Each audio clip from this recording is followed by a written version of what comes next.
Hey everyone, Fletch40 here. Today I'm going to be reviewing a movie I saw yesterday, which was Drive My Car. And please forgive me, I'm going to use my phone a couple of times because a lot of these names are very hard to remember. So I'll probably be looking a few of these names up as I go through this this review. So Drive My Car is directed by Ryusuke Hamaguchi, starring Hidetoshi Nishijima as the main character, Yuzuki Kafuku, as well as Toko Miura, who I would guess is the driver, his driver, which is Misaki Watari, and Reika Kushima as Oto. And so the movie basically centers around, as I said, the protagonist who, unfortunately, very early on in the movie becomes a widow after his wife suddenly dies, and he is a playwright, so he's trying to get actors for this play that he's writing. And a lot of the themes of this play is about, I guess, like growing old and regretting of not doing things that you wished you had done. And those themes do play a lot into the rest of the movie, which I'll get into.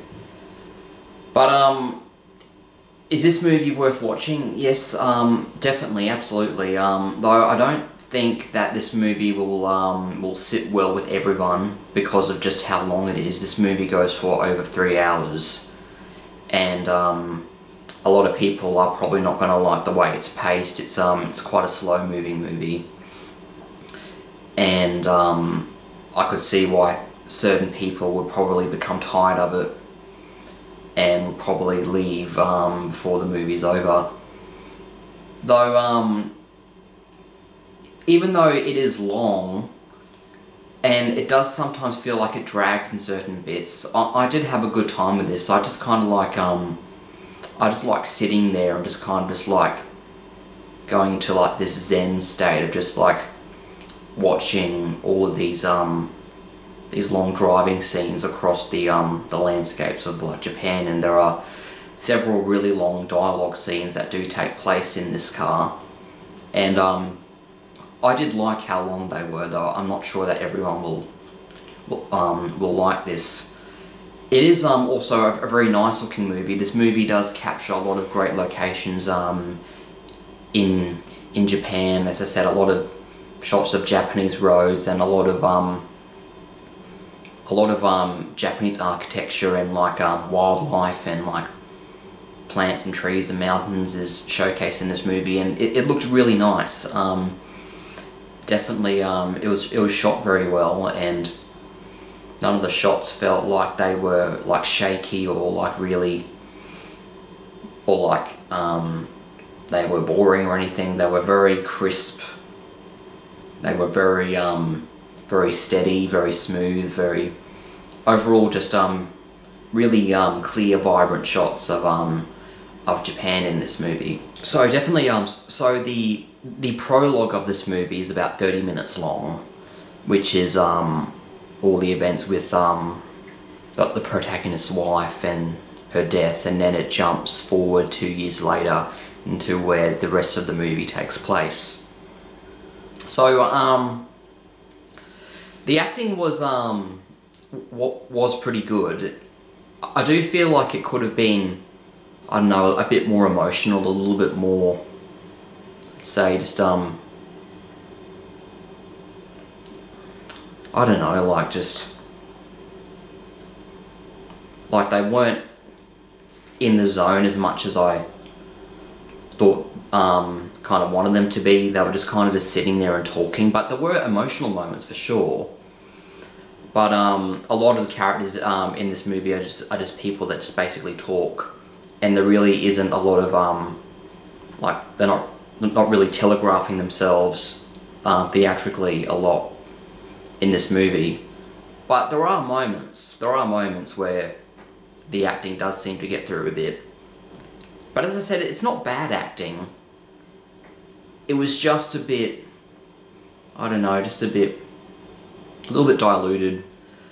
But it was good. It was good. It was fine.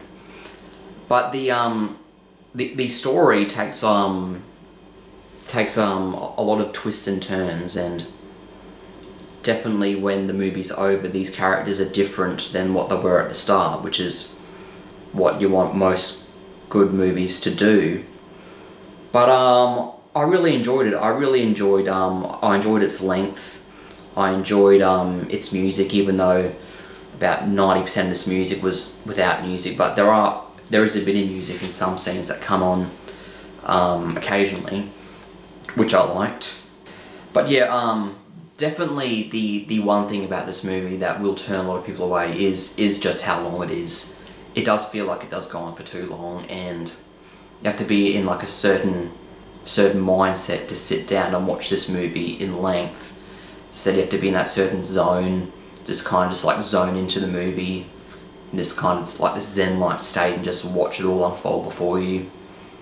And some people are gonna want something that's a bit more flashy, a bit more punchy, with some action and some a lot of fast sequences. While this movie is quite a lot of the movies are just a lot of the shots are just like these long takes of like people that just talking in cars, talking about themselves. And so yeah, you do have to be in like a certain state to sit down and watch this in full. But I really enjoyed it. It's not a perfect movie, it does have some flaws, but I thought it was still a really well done movie about just a character-driven movie about life, loss, regret, but also hope as well. So yeah, so I give this movie an 8 out of 10. A few flaws, but overall it was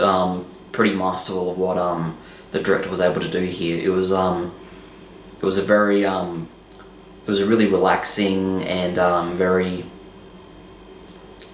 crisply shot movie with a lot of nice shots of Japan and winding roads and Japanese cities like Hiroshima, and just a lot of really nice shots of like lakes, oceans, trees, mountains. So if that's what you want to see, then definitely go see this movie. I highly recommend it. Go see it. Now I'm going to review Uncharted in a couple of days. I still haven't seen it yet, but it will definitely be the next movie that I'm going to watch, and I'll definitely share my thoughts about it after I watch it and thought about it for a little bit. So I'll see you then.